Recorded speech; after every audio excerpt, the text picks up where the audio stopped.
You're in charge of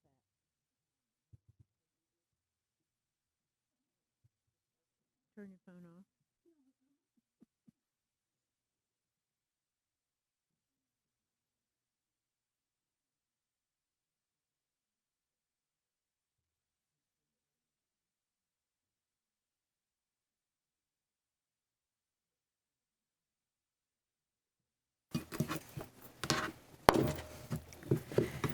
I'd call this board meeting to order.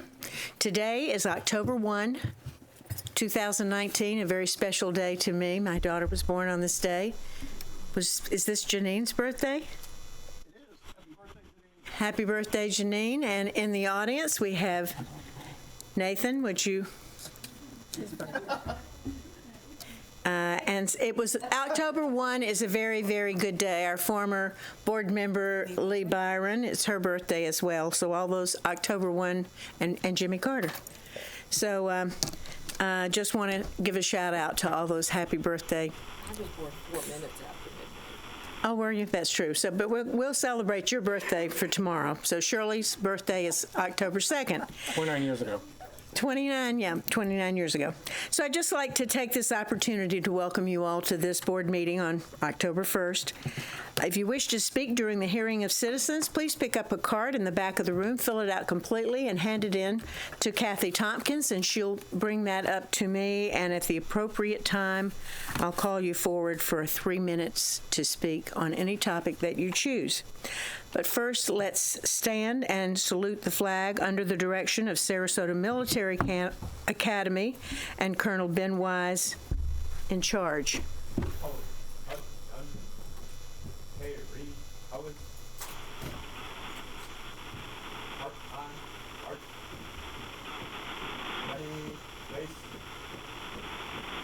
Forward, march. March on, march. Ready, face. Colors, halt. Present, arms. I pledge allegiance to the flag of the United States of America and to the republic for which it stands, one nation, under God, indivisible, with liberty and justice for all. Okay, read.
Many thanks to the Sarasota Military Academy. Great group of cadets. Today we have a student representative sitting on my left. I'd like to welcome Brianna Nelson. Brianna is a Pineview School student, and she is in the 11th grade. Brianna, would you tell us a little bit about yourself and what your plans are for the future? Well, you already got my name and where I go to school. My name is Brianna Nelson. I'm in 11th grade. Currently, I have a strong passion for journalism and politics. I work a lot within my school newspaper, my literary magazine, speech and debate, as well as more partisan organizations. For example, I'm the assistant campaign manager for the Margaret Good campaign for Congress. I work with Planned Parenthood as an intern, an educational intern, and I also do more other things in my community, specifically relating to design and graphics and layout and all that sort of stuff. Currently, in terms of my future, I'm really interested, as I said, in politics, journalism, design. I'd love to major in public policy or public policy, data analysis, that sort of thing. Currently, it's my passion. I love working for places like Margaret Good, where I get to make a real impact on my community, or Planned Parenthood, where I get to do a lot of outreach to students and faculty and teachers, as well as being able to kind of have that connection to my community through my work on the school newspaper, where I can reach out to administration and ask them questions and do more research into the issues that are affecting our community, but then also make an impact and find solutions to the issues that we face. So that's kind of what I like to do. I think I mentioned most of the things that I'm interested in. Like I said, public policy, design, economics, all that. In terms of school, I really do love Pine View. It's amazing. It's amazing because of the opportunities it gives me. So, for example, I would never have been able to get all the internships I have, be able to have the, academic rigor if I didn't go to Pine View. I get all these, this big community of people who are all working to push you forward, to find new things that you can find a passion for. And I think it really sets you up for success, both at school and then in the real world. I've gained a lot of work experience. I've been able to pursue my passions that I probably wouldn't have been able to. I would have never been able to be the graphics editor of my paper or learn anything about graphic design or Photoshop if it wasn't for my interaction with the school newspaper or my teacher, Mr. Lenners, who, I don't know if he's watching this, but I love dearly. He's amazing. He's really pushed me to succeed in my writing, in my layout, in my design, everything. So I think that's all I can say, but I do love Pine View, and I love the opportunities it's given me. So. If I could just make a suggestion, I really think you need to come out of your shell a little bit. I like to bottle her enthusiasm and sell it. That was fantastic. Thank you, Brianna. Thanks for being here and joining us today. I believe you have a certificate that the chair has given you. Yes, I do. That's our appreciation for you coming and being part of us today. Thank you so much for inviting me. Under special presentation, Sonia Figueroa Alvis, would you please come forward?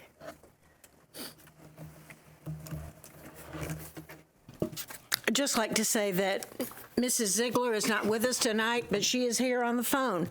Mrs. Ziegler?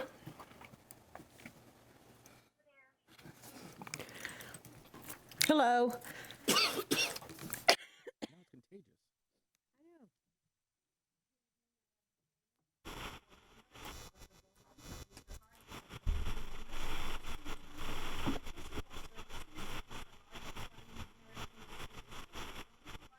To our students and families who are at risk, and we connect families to supports in our community.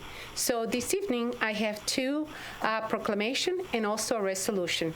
We'll begin with a proclamation, and I would like to acknowledge in the public this evening the attendance of some fabulous partners with our school district, which is Nathan Bruner from Also Youth is here with us this evening, as well as Esme Rodriguez, Healthy School Coordinator for Equity Florida, Lance Bruce, Board Secretary for Also Youth, and Sheila Weiss, Board Vice President for Also Youth. Thank you for being here this evening. And I would like to, whereas lesbian, gay, bisexual, transgender, LGBT Americans have made and continue to make great and lasting contributions that continue to strengthen our society, and whereas LGBT Month reminds both the LGBT and wider communities of important roles LGBT people have taken in creating the social, legal, and political worlds we live in today, and whereas this month we recognize the immeasurable contributions of LGBT Americans, we renew our commitment to the struggles for equal rights for LGBT students and staff. And whereas LGBT educators, students, and families should be supported to live an affirmative life in dignity and respect. And whereas community-based organizations and community leaders have partnered with the Sarasota County School District to educate, support, and provide resources to promote safe learning environments for all students and families. And whereas the Sarasota County School District appreciates and recognizes the importance of LGBT History Month as an effective means of educating and calling to action the citizens of Sarasota County to work together to promote equal protection of all Sarasota County students and staff, regardless of their sexual orientation, gender identity, or gender expression. Now, therefore, be it proclaimed that Superintendent and the School Board of Sarasota County hereby declares October 2019 as the LGBT History Month. Thank you for the partnership. Thank you for supporting our students and families. And thank you for being part of the community as an organization and a lead state agency to support, again, our students and families in need. Thank you. Our second resolution creates an awareness about a resolution designating the first 2 weeks in October of every year as Disability History and Awareness Week, and encouraging our schools and universities to provide instruction on disability history, people with disability, and the disabilities rights movement, whereas there are approximately 375,000 students with disabilities in the Florida K-12 educational system. And whereas the Americans with Disabilities Act of 1990 is found on 4 principles: inclusion, full participation, economic self-sufficiency, and equality of opportunity for all people with disabilities. And whereas, as a key method of promoting these 4 principles is for our schools to recognize the contribution of people with disabilities to our society and provide instruction in disability history, people with disability, and the disability rights movement through school curriculum, school assemblies, and other school activities. And it is desirable that state post-secondary institutions promote activities that provide education, awareness, and understanding regarding people with disabilities. And whereas the legislature also encourages cooperation between the school system, post-secondary institutions, and the community at large to promote better treatment and fair hiring practices for people with disabilities. Now, therefore, be it resolved by the School Board of Sarasota County that the board urges our schools to provide intensive instruction on disability history, people with disabilities, and the disability rights movement, especially during the first 2 weeks of October, and periodically throughout the school year, and encourages other institutions to conduct and promote educational activities on the subject. Thank you so much for accepting this proclamation and resolution. I also, in front of you, have provided a brochure as our district has focused on struggling readers and really looking to promote the teaching and awareness of how to further allow children with dyslexia to achieve standards in the reading area. Our department partnered with curriculum department and have provided very focused on multisensory approach to instruction. We have some pilots going on for training teachers to focus on designing rigorous instruction for our students so they can achieve their maximum potential. I have also provided a handout that is also linked to our website for parents to understand dyslexia and how our approaches for struggling readers encompasses all the areas through multisensory literacy instruction. So thank you. Any questions? Thank you, Sonia. You're doing a terrific job. This dyslexia training that you had before school started this year, we were able to, some of us, to attend, and it was really remarkable. And I think you're doing such good work. Your department is doing such good work with the whole mental health component expanding and all of the other things you have to do with IDEA. It's a remarkable job that you do and not a small job. And I understand you run a lot in the mornings, and I know why. Just don't run in the dark and fall. But it's mental health. Right. Our department integrates with the rest of our school district, and through the leadership that you have provided, that Dr. Bowden allow us to integrate resources and connecting to our students. And our teachers are receiving some intensive instruction aligned to reading recovery, and really our struggling readers will benefit from this training that we're providing throughout the year to teachers. I was in Washington, D.C. last week and got to meet with Mrs. DeVos and Frank Brogan and others on the Hill, both in the House and Senate staff mostly. The House members and the senators seem to be busy with other things. But I got to talk to them about IDEA and how the funding has decreased and how we would like to see a trajectory going up so that maybe never get to 40%, but get a much higher trajectory of funding from the federal government. So it was a really good week. But we did go forward and we did talk about that with the legislators. Well, thank you.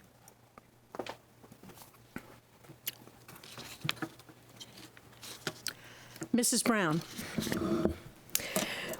Well, she acts like she was the only one that wanted to thank Sonia. sorry. Sonia, I know that you have got probably one of the hardest jobs we have, especially dealing with the parents, because it seems that the parents of children with disabilities, although as our principal over at Oak Park, Jimmy Lowitz, like to say, no, it's not disabilities, it's differing abilities, is how we're trying to say it right now.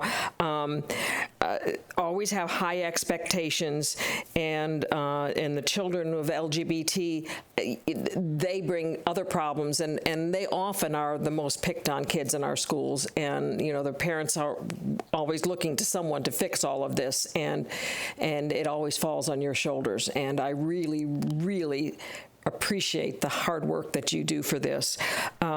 But I wanted to say there was one of my proudest days sitting on this board was the day we passed the policy on the LGBT.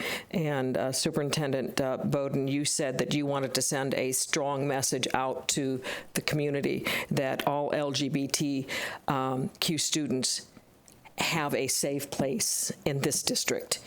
And that spoke volumes to me, and I'm sure it did to that community and to a lot of students. And I just, again, want to thank you for your support of those students and their families.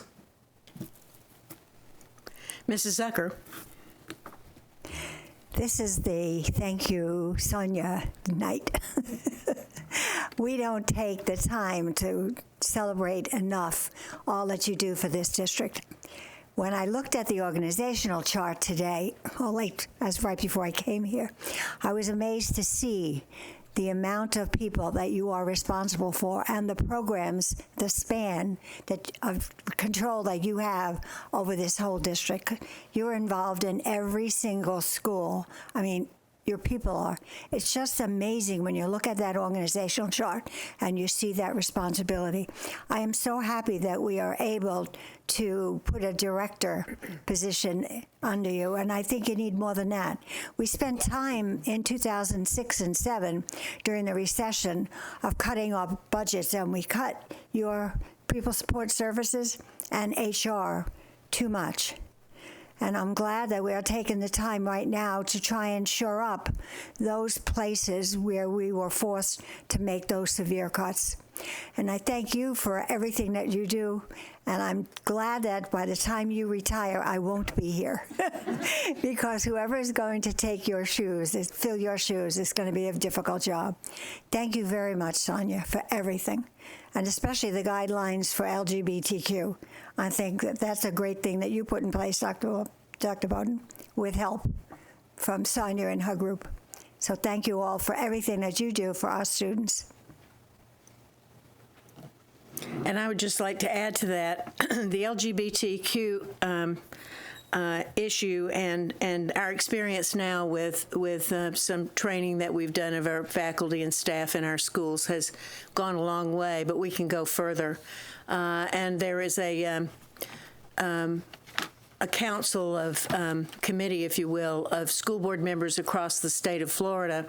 And we met on the phone yesterday afternoon and had our first meeting and came up with some ideas of, well, we're not doing anything in XYZ County. Well, I know somebody in XYZ County. Maybe I can make a call and we can get some things going.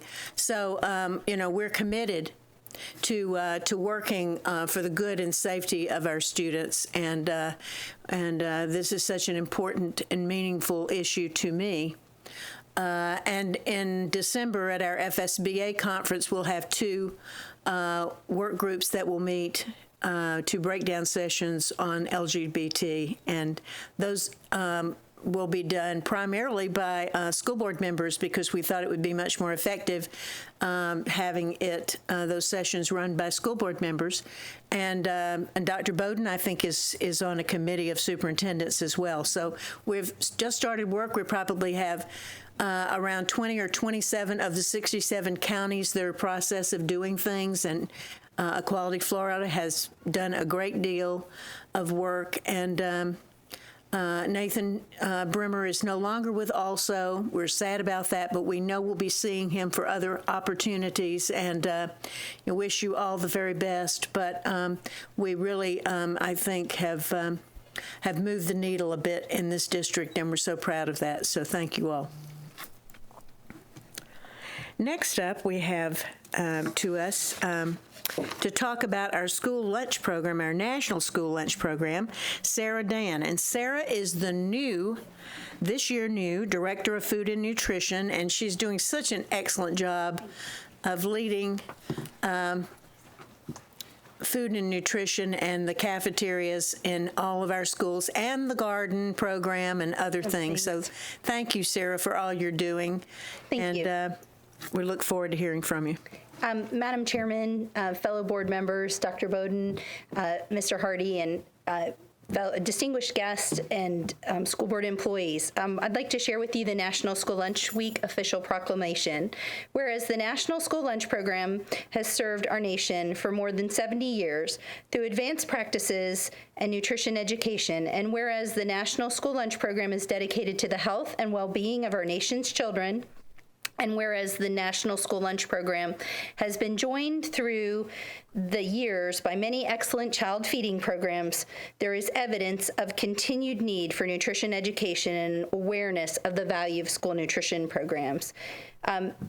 What I hope right now is that you will, as the school board, proclaim the week of October 14th through the 18th as National School Lunch Week, and encourage all residents of Sarasota County to become aware and concerned about their children and their own nutrition habits in the hopes of achieving a more healthful citizenry for today and the future. We also hope that you will join our amazing and dedicated employees during this week as our guest servers throughout the week. We're very excited and look forward to everyone in the school district joining us on the serving lines during this week and being a part of this amazing opportunity to feed our school district children. Thank you. Mrs. Zucker? That's so funny because I was just about to call because I know it's coming up. And by the time I get notified, most of the time I'm not free.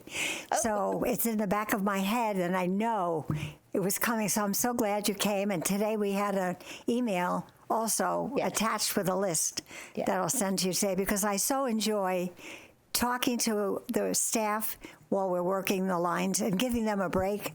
So, although most of them don't take a break, they find up doing something else. But it's really very important, I believe, to be in the schools and to be in the cafeterias like that and to be able to talk to and mix with the people there. Because I'll never forget, the first time I did this, someone said to me, "Oh, you're Caroline Zucker? You look okay." I said, "Thank you." She said, "I thought we were going to be somebody high up there that was not going to talk to us." I said, "Oh my God, no." So that's given us that opportunity to open up a dialogue with all of us staff. So thank you and look forward to more good things. Thank you. Mr. Robinson? Sarah, you're not leaving before I talk, are you? No. I'm so glad that you're the director now because I know you're going to finally do something about the chocolate milk. And if I can say anything about any vendors out there, last year I tried to dress up as chocolate milk, but I could not find a chocolate milk costume, so it was white milk.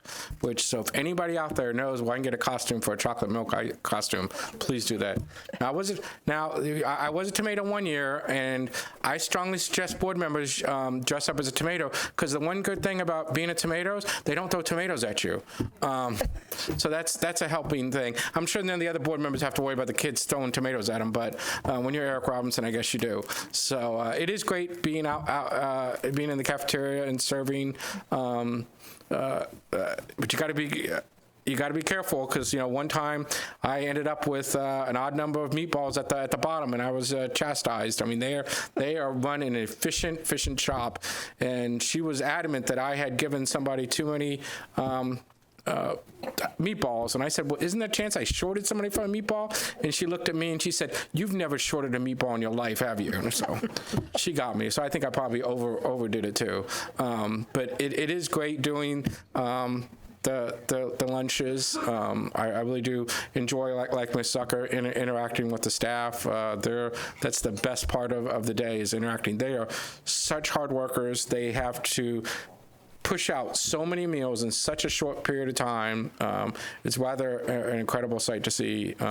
It's not unlike the custodians, and you guys have to get your work done. You can't say, oh, well, I'm gonna take a break and these next 10 kids aren't gonna get fed. So I really do appreciate it. I'm on phone duty, I was told, so let me see if I can get Bridget back on the phone. Okay. Thank you. Thank you. Thank you, Sarah. Thank you. And our last presentation this evening, I'd like to have Susie DuBose and Tara Spielman come up and speak about the United Way campaign. Did I forget anyone? If I did, please introduce everyone, please. I will. I know United Way is a big job. It is. Good evening, board members, Madam Chair, Dr. Bowden, Mr. Hardy, Brianna. I'm so proud of you. That was just a beautiful intro. I would like to start by saying I'm Tara Spielman, the very proud assistant principal for the high school at Pineview. Tonight, I am here to speak to you not as an assistant principal at Pineview, but part of this great team behind me, Susie DuBose, from our health supervisor, Keith Little, an assistant principal at Riverview, and Kelsey Wheely. We have, who is our communications department person, and then Sharon Noel from the United Way Suncoast. And the main message here is how small change can make a big difference. And I literally mean small change. Less than the price of a cup of coffee every 2 weeks can make a huge impact in the lives of others. Today marks the kickoff to our United Way campaign. It's month-long. It will end October 31st, and this is in partnership with the Sarasota County Schools. Together, we have provided the schools and the principals the resources that they need. Actually, today, Ms. Noel was at Pineview at both of our faculty meetings, and she shared the United Way mission, and we kicked off our campaign in that way. So at this time, I would like to invite her to come up, and she's going to share United Way's mission and really how the contributions and donations that we collect, small or large, make a huge impact to our local community.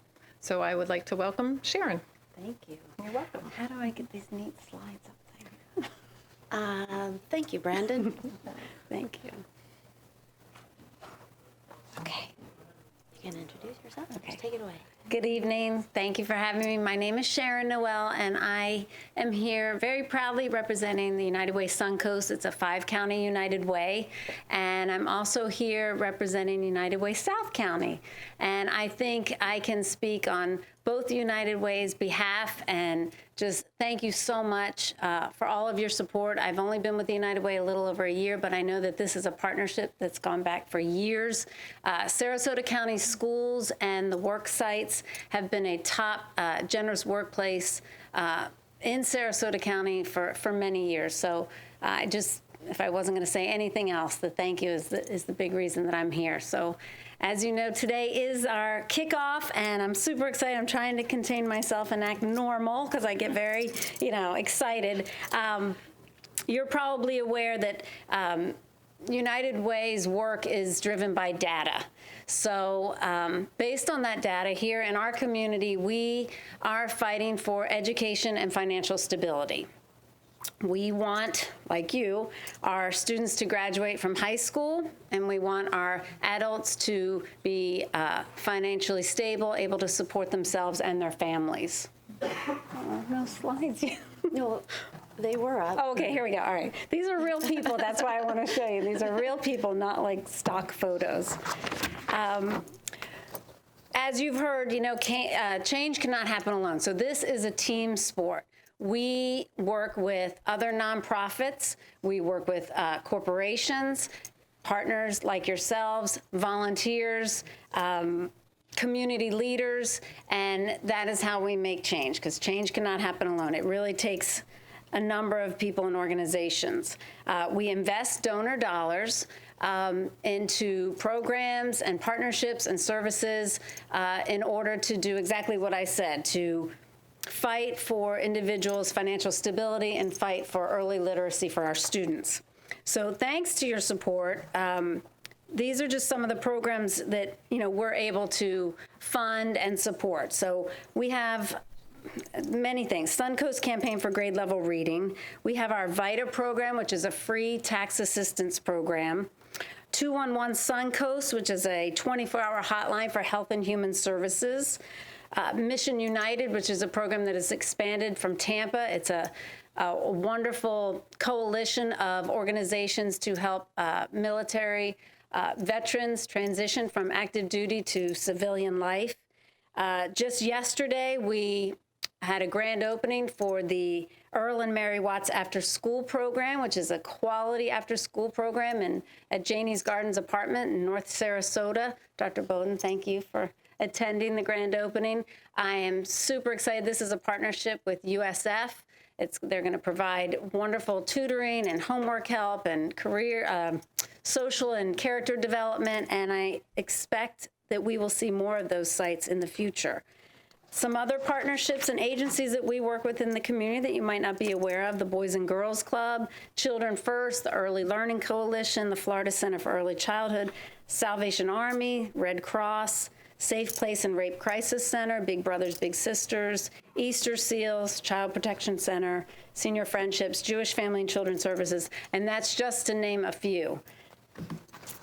So as Tara said, no matter how much people are able to support United Way, small or large, it really does touch lives, and it goes a long way. I was a volunteer for years before I became an employee, and so I've seen how a dollar can make a difference. It's here, $2 a paycheck. We'll give 3 hours of tutoring, academic tutoring. So we don't need to ask a lot. Just a little from everyone really does make a difference. So I just want to thank you again for all of your support. And are there any questions or comments? Mrs. Zucker? Yes, I'd like to thank you all for doing this. It really means a lot to the district. And I thought it was great, the grand opening of the Earl and Mary Watts, because I was there along with Dr. Bowden and Dr. Kingsley. Yes. It was a shocker for me. I knew I was going to Janie Poe, the opening, but I really didn't realize that it was for Mary Watts, whom I love. I mean, I worked with her in the 1990s, and she was one of the most fantastic persons going. So I was pleased to be able to be part of that. And that is such a great community room, to be able to work with the students from the Janie Poe area. It's just wonderful. It's so light and bright and airy. I was so glad that because I was tired yesterday. I thought, oh, God, I'm not going to go all the way back downtown again. But I went, and I was so glad. I was so uplifted by being in that place and the presence of Mary and Earl in my head, that it was great. And to see what it is that we're going to do for the community, for that community, was a fantastic experience. And thank you all for the funding raising that you'll be doing, and I'll try and get to as many as I can with your barbecues and your frankfurters and whatever else you do to make some money. Thank you. Thank you. Mr. Robinson? Yes, as a former board member for the United Way of South Sarasota County, I was very pleased to say that you were including them. Would they be able to do payroll deduction and specifically delineate for South County? Absolutely. You'll have a choice. Well, good. I know all the wonderful things. I've been on the vetting committee, and I know all the wonderful things that United Way does, and so thank you very much. Thank you. And our firm does United Way Drive, so I really appreciate what you guys do. Great. Great. Well, I, too, want to say thank you, because the United Way is so important to this community. And thank you for all of your work and your dedication. The school board and the the staff of the school board, it makes a big impact on United Way, and we know that. So a little extra this year from everybody would be greatly appreciated, I'm sure. So let's see what we can do, and thank you all for your interest in doing this, aside from all the other work that you get to do, right? So thanks very much. We appreciate it. Thank you. Thank you. Thank you. And that is the last of our special presentations. And the next up is the superintendent's report. Dr. Bowden. Yes, ma'am. Tonight during the superintendent's report, I'd like to spend a little bit of time talking about the Best and Brightest program, if I might. Last week, the state released the list of schools that are eligible for retention bonuses. Certainly that has generated some interest in our community. Last week, the president of our teachers union wrote that this law can only be described as one of the most incredibly stupid laws ever passed. The Herald Tribune led with a headline that said some of Sarasota's highest performing schools are ineligible for retention bonuses. And so you can see the lightning rod that Best and Brightest has become. In the past, Best and Brightest was a program administered by the state of Florida. They determined the amounts that came to the district essentially as a flow through to our employees and to local charter schools. This year, the law is written in such a way that requires the board to take action and make some decisions on the distribution of funds. And so tonight, I will not be asking for any motion, but I am looking for some guidance from the board as we develop a state-mandated policy in regards to the Best and Brightest program. So if I could spend a couple minutes with you tonight just as an overview of Best and Brightest, lay out a couple options for you, and receive some feedback, and then it would be my intent to come back to you at our October 15th workshop with a draft of that policy for your consideration. So I've asked Mitzi Corcoran because at the end of the day, it does come down to dollars and cents, and I like to keep her close when having conversations like that. So I have a short PowerPoint just to orient us to the Best and Brightest program. And so she's going to navigate for us as I work our way through the program. You ready, Brandon?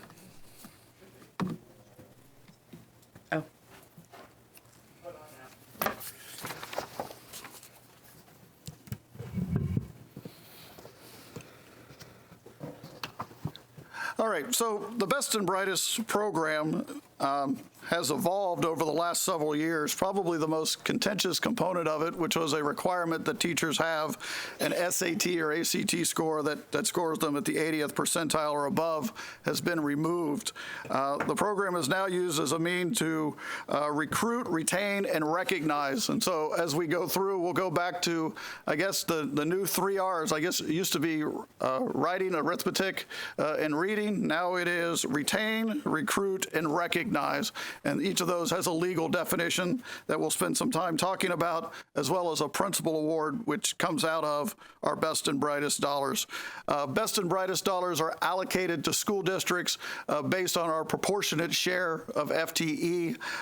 In past years, it was based on the number of teachers who were highly effective or effective. This year, it is based on our share of enrollment statewide. So as I mentioned, there are 4 types of awards. A recruitment award is for classroom teachers that are new to Sarasota that meet certain standards from the state.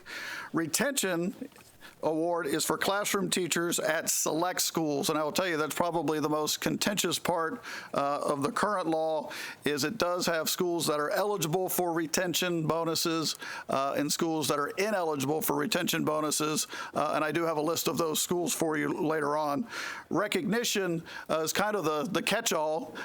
After you pay recruitment, retention, and principal awards, recognition awards can be used for other highly effective and effective instructional personnel.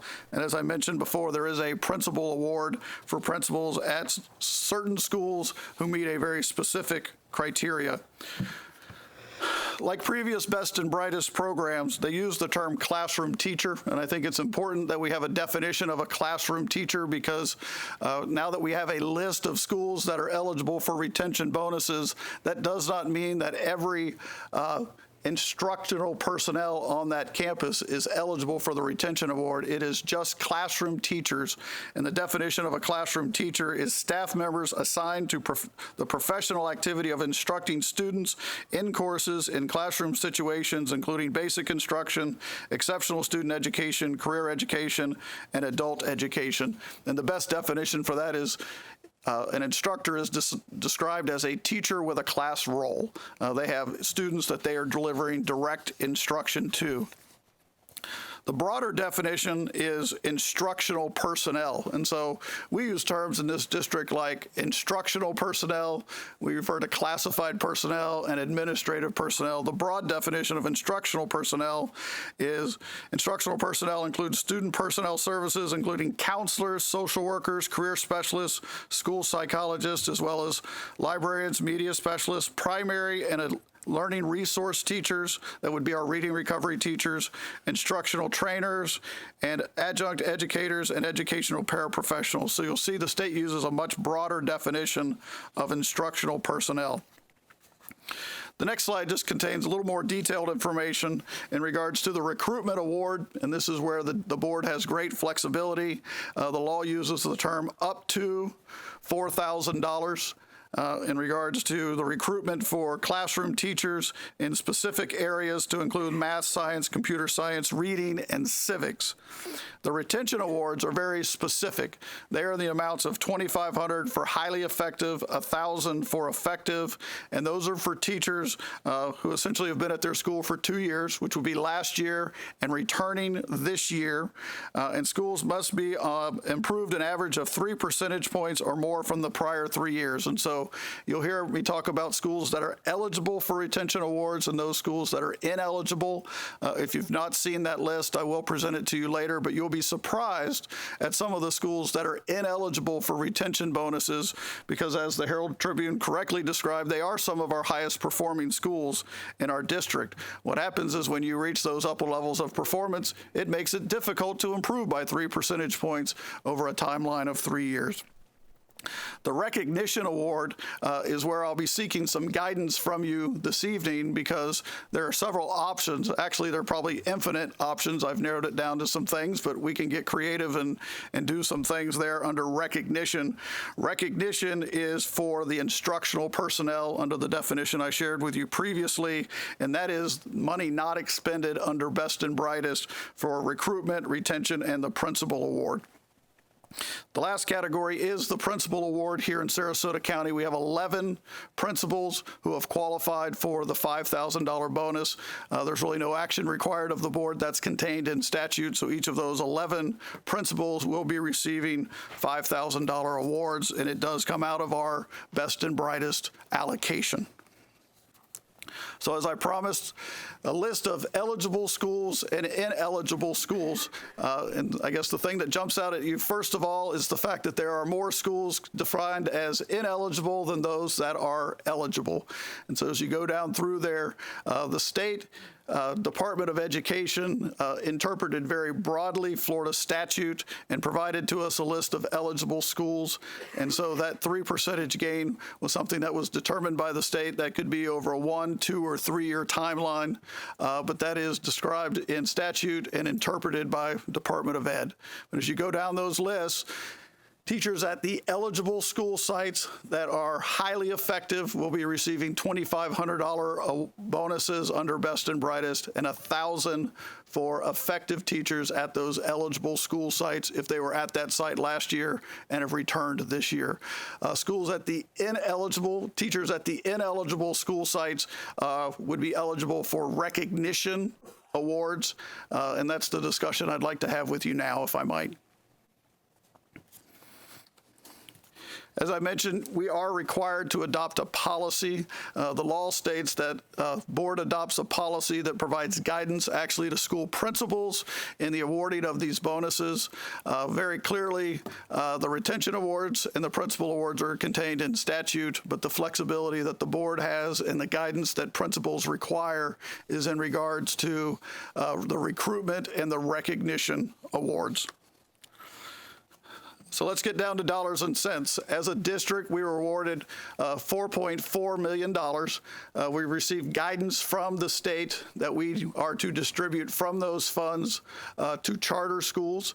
That would be regardless if those schools qualified under the criteria for retention awards. They simply receive their proportionate share, and then their boards will be going through a similar exercise that you are in regards to how those funds are distributed. And so our charter school partners will be receiving $660,000 out of our Best and Brightest allocation, and they are constrained by the same statute and board rules that you are.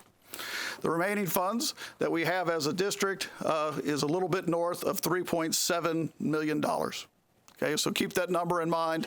That's the money we have as part of the Best and Brightest program. Okay. So option A is to look at the retention award, the recognition awards and the recruitment award. We have 22 teachers that are eligible for the recruitment award, which means that's an estimation from HR in regards to teaching in those targeted areas of math, science, reading, and civics. I'm suggesting a $500 award. That number can literally be anywhere from $1 to $4,000. And you'll see later on in the presentation that I've benchmarked that at $500 as someone that is new to our district. I question the incentive that a recruitment award awarded in November or December has to do with someone's decision to come and work for us back in July and August. And so this is not a motivator that we were able to go out on the road and say, come teach in Sarasota and we'll give you a bonus for doing so. But this is a reward for folks who have come to teach with us and are here currently employed by us. And so the greatest flexibility is in that recognition category. There are 1,717 teachers that fall in the recognition category. We do not have teacher evaluation data yet available, but applying last year's rules where about 65% of our teachers were highly effective, 35% were effective.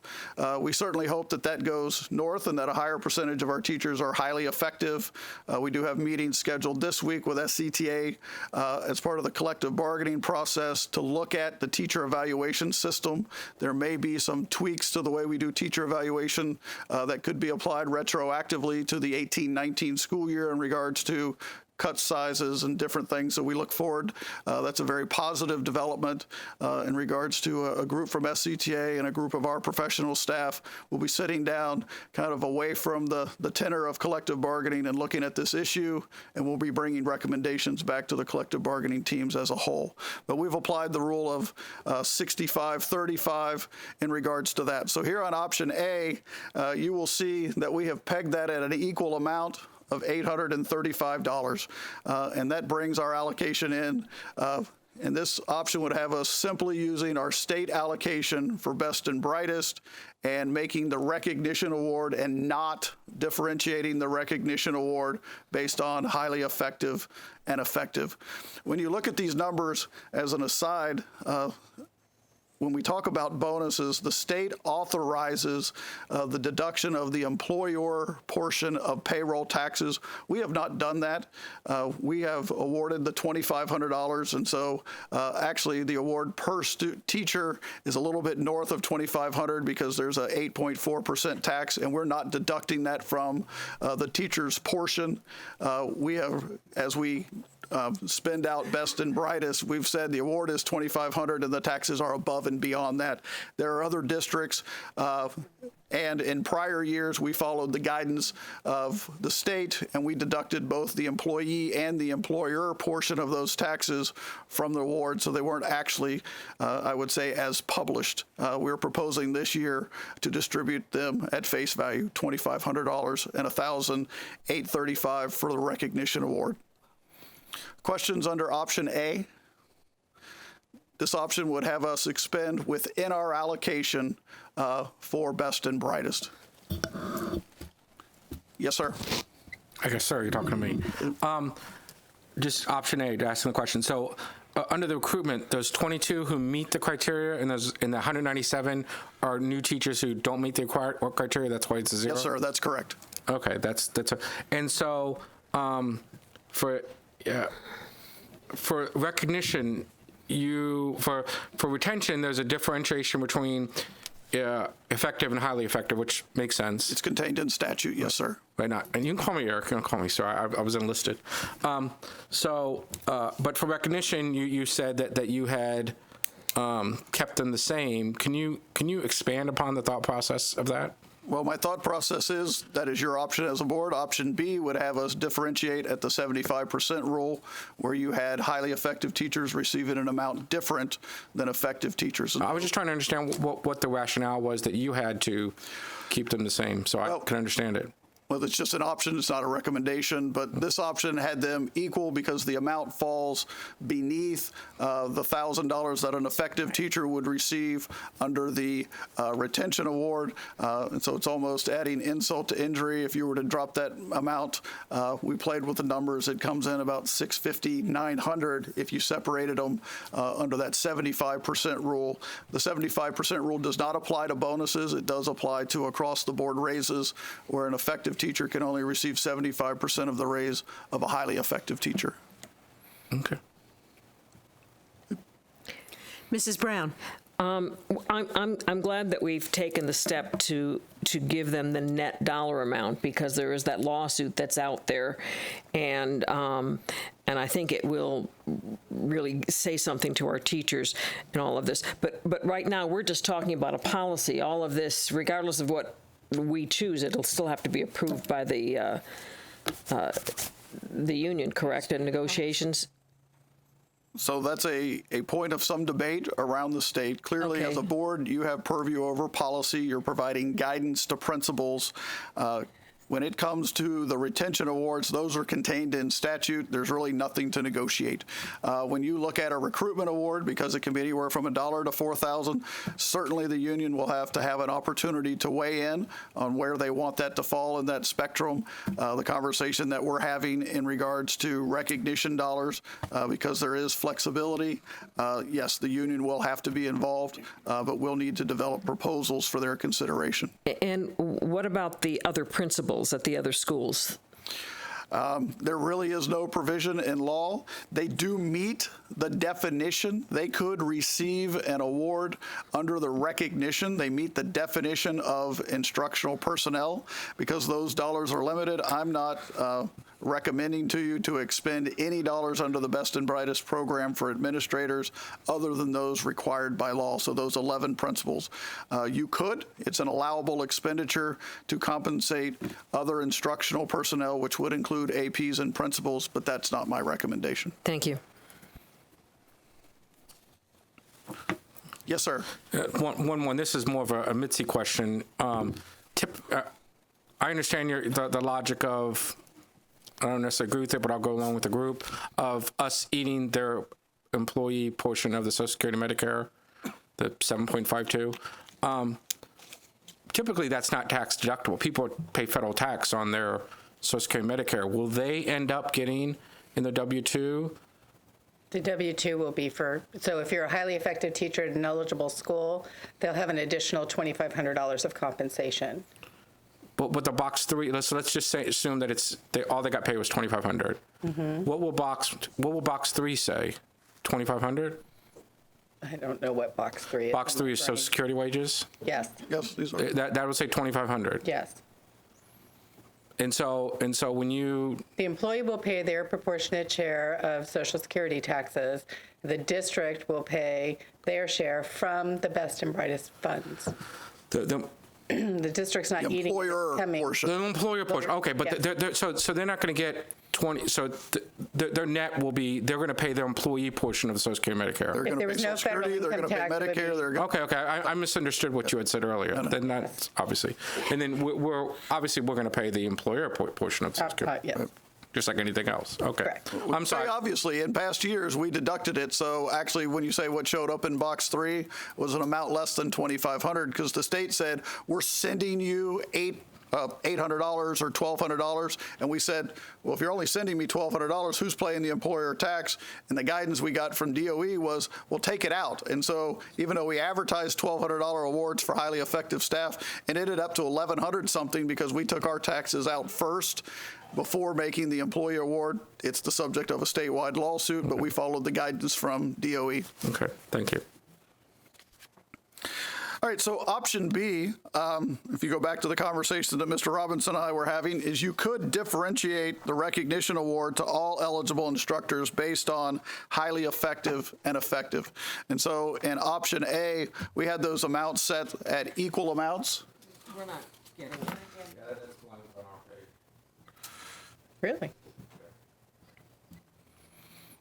It has the word, but doesn't have the chart. Do we have hard There's copies? no chart. There is no chart. It's just words. What you should have is what's on the screen, though. Yes. Okay, that's all there is. You don't I have don't that. have it on my screen. We'll just have to look up at that one. Do we have hard copies that the board could Kathy has them. always have a backup plan? Yours is coming up? Well, because I opened the email. Oh, I opened the email back. you sent us an email on this? I did send this PowerPoint out just prior to the start of the meeting because I knew Ms. Ziegler would not be in attendance, and I didn't know if she would have access to the presentation materials. So I sent it to her, and as is my practice, if I send it to one, I send it to all. So you received it as a copy, but it was specific to Bridget because I knew she wouldn't physically be here, and I'm sure wanted to be able to follow along. Thank you. You're welcome. All right, so option B would be to differentiate, which would essentially would raise the awards for highly effective teachers receiving recognition awards and reduce the amount for effective teachers receiving that recognition award. Any comments from the board on that? Yeah, my philosophically, I like making the difference, but the problem is the amounts are so small that reducing it, giving someone $20 is just ridiculous.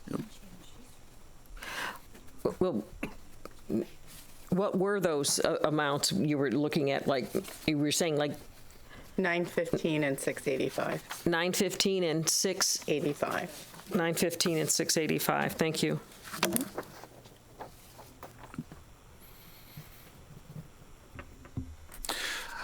All right, so option C would have us using other district funds, predominantly general fund dollars, and taking option A, which had us at $835 for a highly effective teacher that received recognition dollars, and $835 for effective recognition dollars, and using general fund dollars to supplement Best and Brightest so that they could receive the same amount as their peers receiving the retention bonuses. And so in addition to the $835 that they would receive under Best and Brightest, they would receive a district award of $1,665. And so a highly effective teacher on recognition would receive the same $2,500 that a teacher on retention would receive. The additional award for recognition effective teachers would be an additional $165 to allow them to receive the $1,000 that effective teachers received on the retention award, essentially by using the $2.2 million from general fund reserves would allow us to address some of the perceived inequities of the Best and Brightest program. It would allow us to say to our teachers, regardless of the schools that they serve, if you are a highly effective educator, you will receive $2,500, regardless if you're a classroom teacher, a guidance counselor, a district program specialist. If you are highly effective, you would receive $2,500, and if you're effective, it would be $1,000.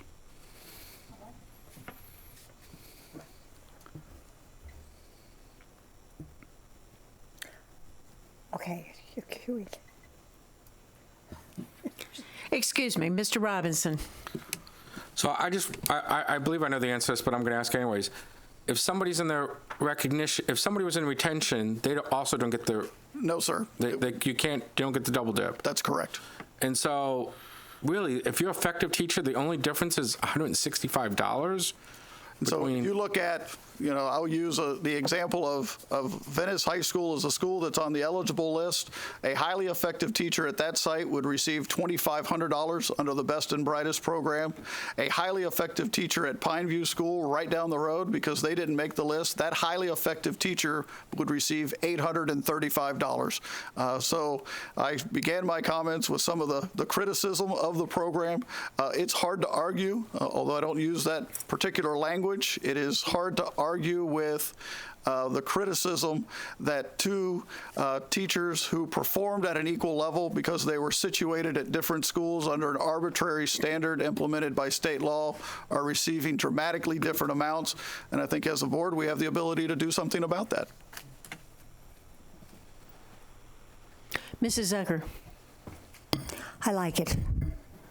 I think it's great. I think it's a way to go, because I've heard it's really not fair to the schools who are not, the teachers in the schools who are rated as even highly effective or effective, but yet they can't receive anything because they can't go any higher with their grades. I think that's been a disservice, and I like what you're suggesting. I think therefore everyone will be treated equally. That's either highly effective or effective, and that's what I think we need to do as a board. If I may, I don't mean to interrupt, but I believe the $165 is in addition to the $835 of Best and Brightest, so that every effective teacher in total receives $1,000. That's correct. So it's not that they're only getting $165. It's Right. just in addition. I mean, the delta was 165, right? Between Correct. An effective recognition rate. My point is that you have this program that the state is trying to hold up as the benchmark, and it's only $135 more. I mean, it's not enough to move a needle. No one's going to say, I'm going to go to the school. I don't know what their purpose was, but maybe their purpose was to teachers go to particular schools. I don't think $135 is going to make a teacher to, whatever they were trying to do, I doubt $135 is going to make it happen. That's what I'm trying to say. And I think the bigger delta clearly is with our highly effective teachers. But obviously, yeah, $1,600 difference. Mrs. Brown.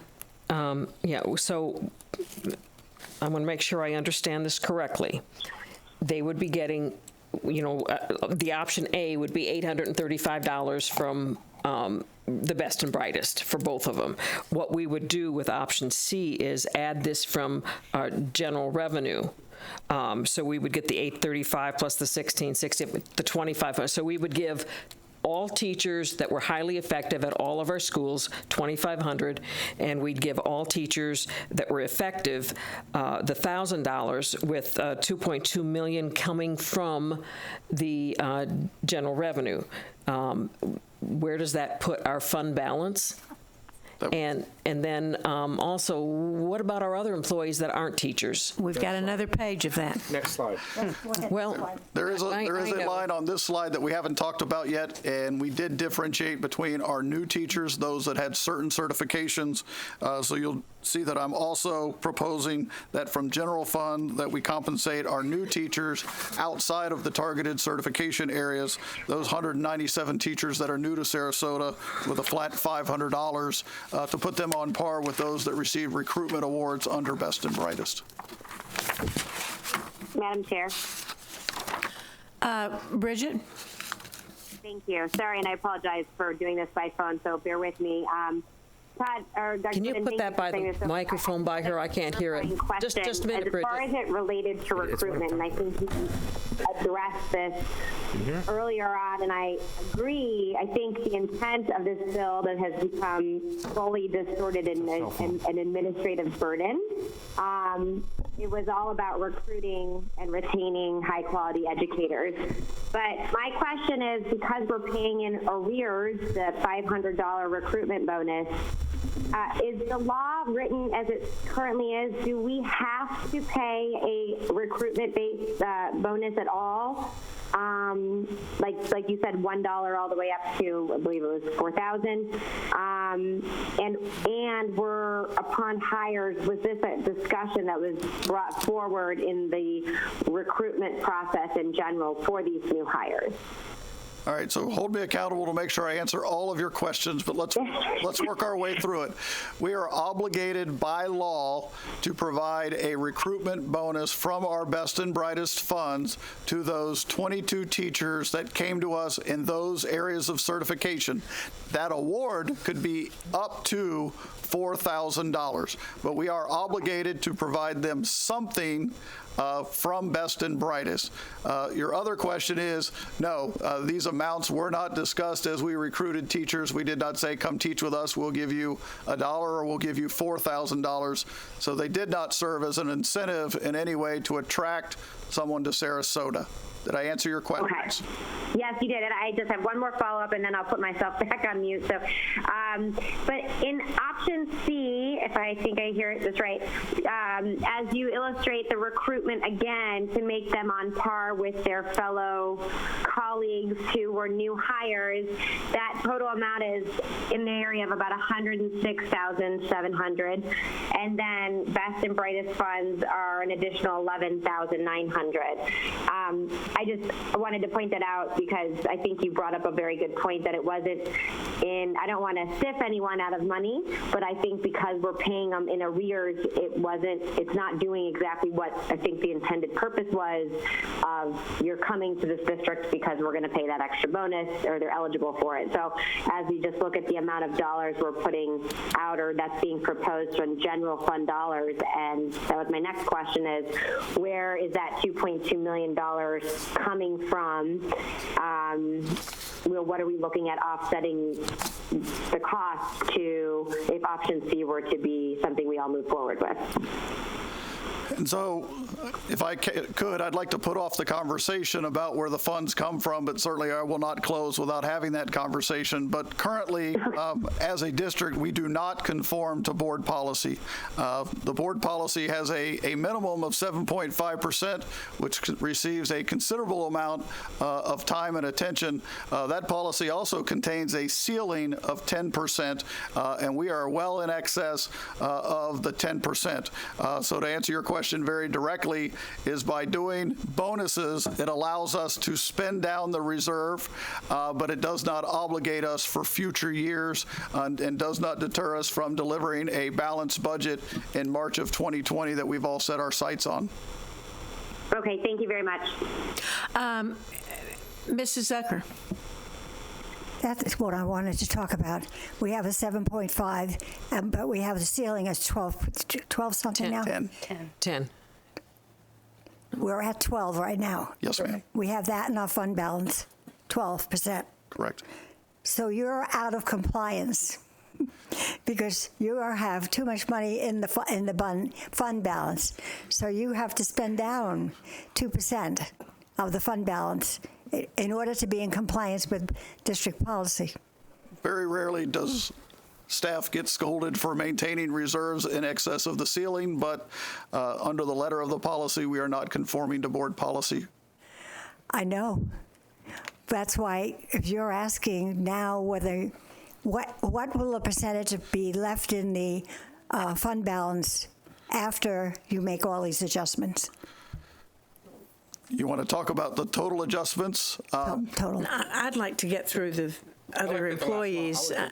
Other employees, administrators. Yeah, I want to see what this. I have that calculation. If you include classified and administrators, I did not break it out solely if we stopped at option C at the 2.2. So I don't have that number, but I can tell you if you take the recommendations in totality, where that would leave us.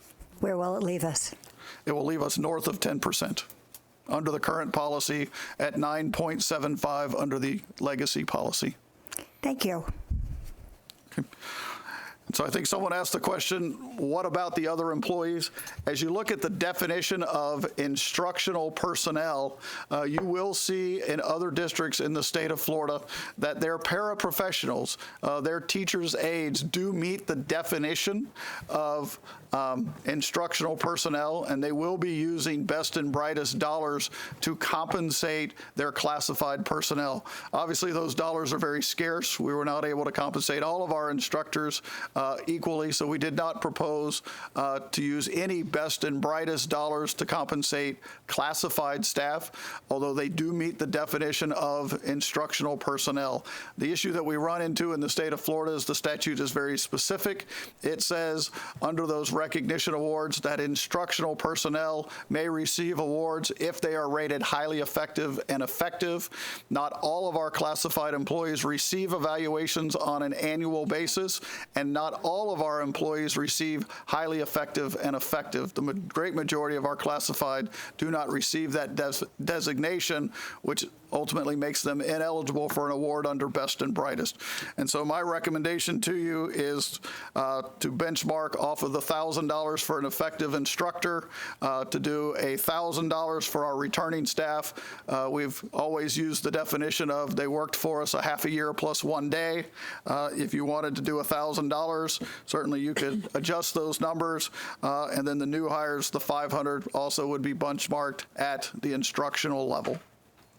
And so you can see that would be an additional approximately $2.6 million to compensate our classified employees, essentially because they're were not compensated through Best and Brightest.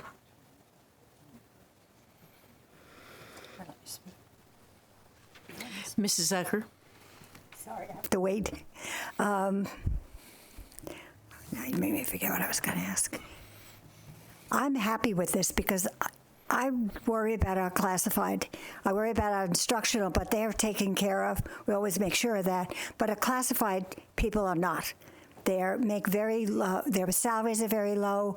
Therefore, their raises are, on a percentage basis, are very low because the salaries are low. So what if you give them 10% of $5 or $10? It's nothing in comparison to a percentage on $15,000 or $55,000.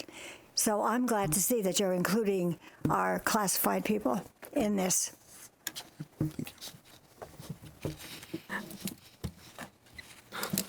Mr. Robinson. I'm also glad that you're including the classified. Now, if I look over the administrative section, I get the rationale for the school-based 2,500 and 1,000 because that mirrors the instructional. I'm fine with that. Can you explain to me the rationale of how you came up with the 1,500? Because it seems like I don't see anybody else that has that 1,500. So I was just curious how you came up with the 1,500 for the school districts. If there's any other questions on classified, and I'm happy to move on to administrative. Okay. Okay, hearing none. In regards to the administrative, as you've correctly said, we've pegged the highly effective at the same amount as the retention award contained in Best and Brightest. The effective is the 1,000. Because our school district administrators do not receive annual evaluations that contain designations of effective or highly effective. In past salary awards, we've sought to split the difference. The actual difference there would be $1,750. We landed at $1,500, but certainly that's a static number that you could adjust as a board. So you split the difference between highly effective and effective. You took the average between the two, though. That's $1,750. You made it $1,500. Yes, sir. That's the rationale. Yes. Okay. Thank you.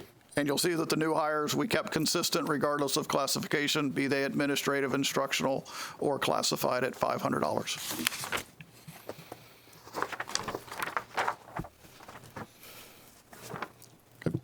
This is the second time I've gone through this because I went through it. Can I say something?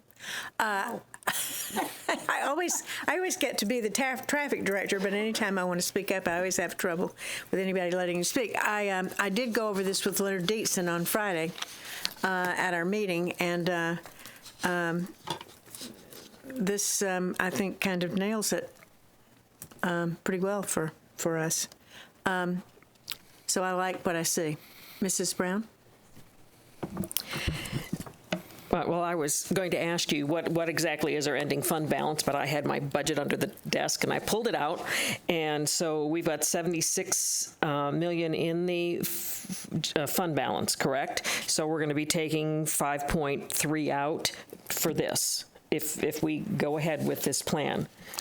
Correct. If we pursued option C for our instructional staff and the awards as presented for other employee groups and administrative, the total draw on reserves would be approximately $5.3 million. That draw would leave us at 9.75% fund reserve under our old policy and well north of 10% on our current policy. Yeah, so my question would then be, if we're still over 10% under what our current policy is, I mean, there might still be some room to look at some of those things that we were talking about earlier in the year that we're looking at with the union negotiations for the ESEs and the bus drivers. For the so purposes, we can still look, and the main raising the wages to $12 an hour. For the purposes of calculating the fund reserve, we included the cost of every proposal that is currently on the table. That includes the reclassification of the aides at Oak Park, the bus drivers, and the 12-hour minimum wage. You could pay these bonuses, honor our obligations under the offers that are on the table, and maintain that 9.75% fund balance under the old policy. We did consider those in costing out the fund balance, because that's a commitment we've made. Once you make an offer at bargaining, you can't pull it back. That's regressive bargaining. So we did cost that out. Amazing. Thank you. Thank you for that. So I'm just want to get a nod from my CFO. Yes. Okay. All right. Thank you. Mrs. Zucker? Anyone who says that you're not anyone who says you're not a visionary person doesn't know what they're talking about, because this is totally different than anything we've ever received before, anything we've done, and I like it. I think it's great. It's right out there. This is what we're proposing. There's no fooling around. There's no cheating around the back way or anything, and everybody knows where they stand. Thank you for being a visionary. What's the next step? So, as I said, I'm not asking for a vote today, just trying to get a read on the board. I will present to you at your October 15th workshop a policy that conforms to the law under Best and Brightest, and we'll craft contract proposals that incorporates this language for negotiations. And that concludes the superintendent's report. Gee. You think? You really think? Thank you, Dr. Bowden. That's great. Next up, we have the hearing of citizens.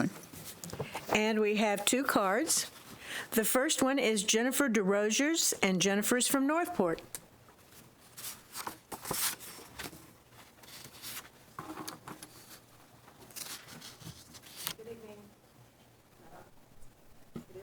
Okay. Good evening, Jennifer DeRozier, Northport, for the record.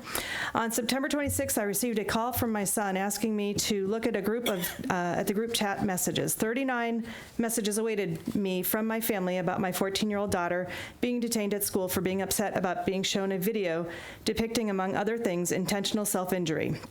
I cite out of the Florida statute a portion of the Baker Act criteria for involuntary examination, that without care or treatment, the person is likely to suffer from neglect or refuse to care for herself, and it is not apparent that such harm may be avoided through the help of willing family members or friends. My daughter has suffered from mental illness for several years now and sees a psychiatrist every 3 weeks and a therapist every 2 weeks. Although I immediately, literally within 2 minutes, was at the school and tried to get to see her and the arresting officer, I was denied access to her or being able to help her and was left in the front office for 15 minutes until some officers finally came to speak to me. Although I repeatedly tried to explain to the officers that she was fine, they explained they could do nothing about it since Liz fit the criteria. Officer Schaefer's report said she had fleeting thoughts of harming herself. Merriam-Webster's defines fleeting as passing swiftly and transitory. I fail to see how this fit the criteria of the state statute above for Baker acting someone, especially since I was present and willing to take responsibility for her. Liz was just being honest with your arresting officer. Earlier that morning, she had been shown a see something, say something video that, among other things, depicted a young woman cutting herself. Liz had no warning. I had no warning. Was not given a choice for her to view this video or to be excused from class. This self-harm depiction was a trigger for my daughter, and she was very upset. On September 7th, Liz had just been to the funeral of a close family member's young niece who had committed suicide. She did not need to see this video, and had we been given the opportunity to opt out of it, we never would have allowed it to happen. Not because she didn't need to know about it, but because she has known entirely too much about it and does not need to be triggered and have a relapse in her progress. Later, SRO staff would tell me that I could opt out of future videos. Great offer, only a bit too late. My baby was handcuffed and put in the back of a police car and delivered to Bayside, only to be released as soon as she was seen by a psychiatrist who determined she did not need to be there. Just as we all had said. The nurses at the facility had said she did not need to be here. I said she didn't need to go there. Her psychiatrist, whom we saw last night, said she didn't need to be there either. The entire fiasco created way more harm to my child than good. My only goal here is to help stop this from happening to my or another child in the future, and please give me moments here. Assuming mental health is ignored by a family or that a family member's input should be ignored is a mistake, particularly when they are right there saying that she is okay. If I may. Thank you. I tried to see if my husband could give me 3 minutes, but you don't do that, so I apologize. But if I may finish, I only have just a little bit more. Taking the responsibility on as a school district or the state of Florida over a family's objection is not acceptable concerning a person with known mental health issues who is clearly being treated by a physician. I just ask that you allow us to work with the mental health facility providers in the community. What can you do to help? First, you can ensure all controversial educational materials being given to students are done so with the permission from the parents. Second, ensure that your SROs are well-versed in the application of the Baker Act as it relates to children who suffer from mental illness. And third, enlist the help of mental health community to help educate your SRO officers. Our daughter's counselor, Dr. Paul Rodriguez, has provided this type of training for the previous SRO officers who used to have this responsibility in our city prior to the county taking over this year. Thank you for the opportunity to share my concerns with you, and I have his card and his flyer to leave with you for your consideration. Please do. I'm so sorry about this.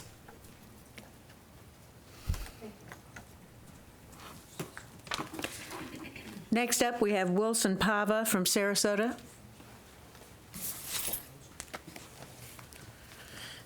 Mr. Superintendent, members of the board, and Madam Chair. I, Wilson Pava, am a product of Sarasota Public Schools.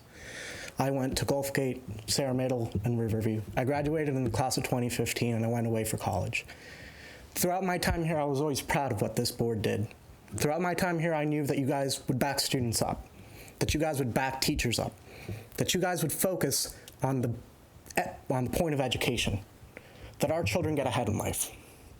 In the 4 years that I've been gone, there have been discussions about whether our schools should be welcoming to LGBTQ students. There have been discussions about how to handle sexual assault on campuses. There have been discussions about how much parental rights exist. And this is concerning, not just to me, but to other proud members of this community that was created before.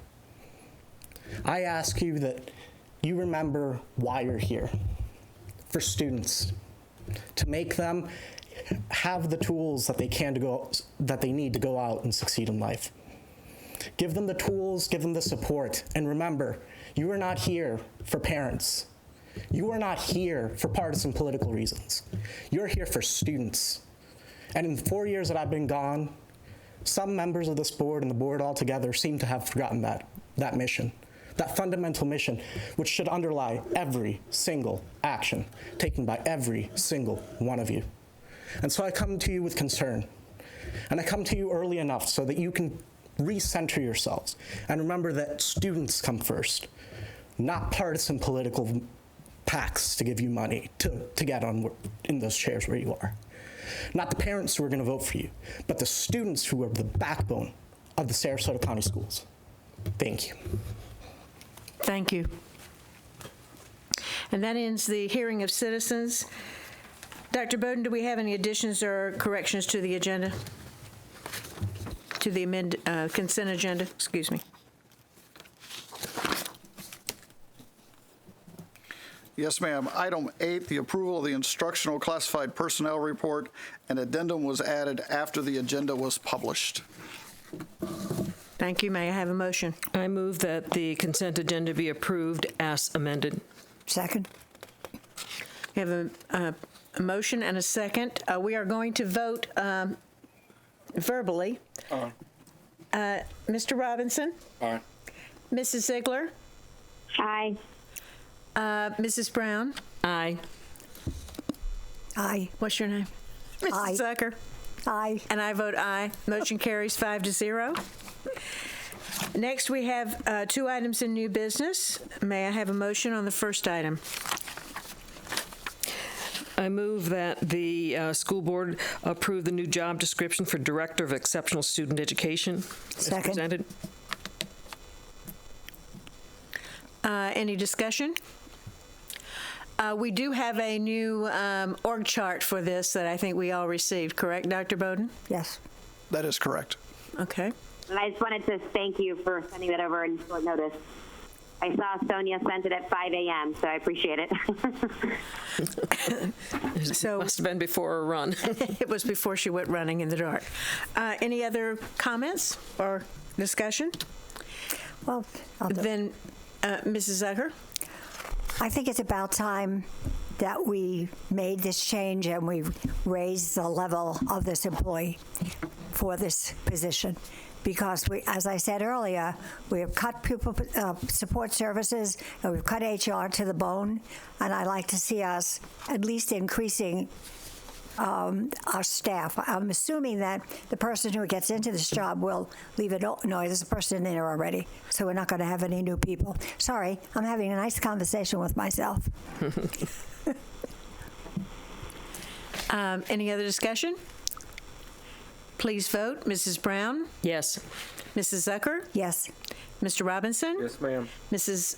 Ziegler? Yes. And I vote yes. The motion carries 5-0. And the last item under new business, item number 37. I would move that the School Board of Sarasota County approve the new job description for Director of Student Services. Second. Comments? I again think this is another chance that we get to raise the level of this important position in our district and show them that, the importance of their job. Mr. Robinson? I just want clarification. 36 was Director of Student Services, and 37 is Director of Exceptional Student Education on mine.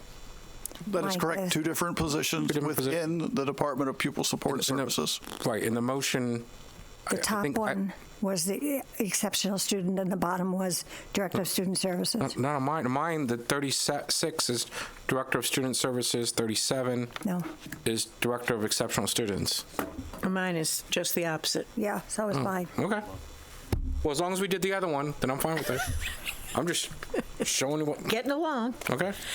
Any other comments? Thank you for that. Okay. Let's vote. Mrs. Brown? Yes. Mrs. Zucker? Yes. Mr. Robinson? Yes, ma'am. Mrs. Ziegler? Yes. And I vote yes. The motion carries 5-0. Any comments?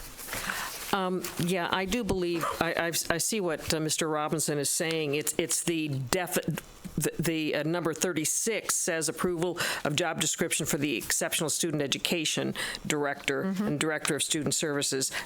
Are you saying yet yours don't say that? No, what I'm saying is, on the screen. On the screen, the left-hand side, 37 says approval of new job description for Director of Executive, but when I click on it, it's the Director of, it says item, when I click on 37, agenda item 36 comes up.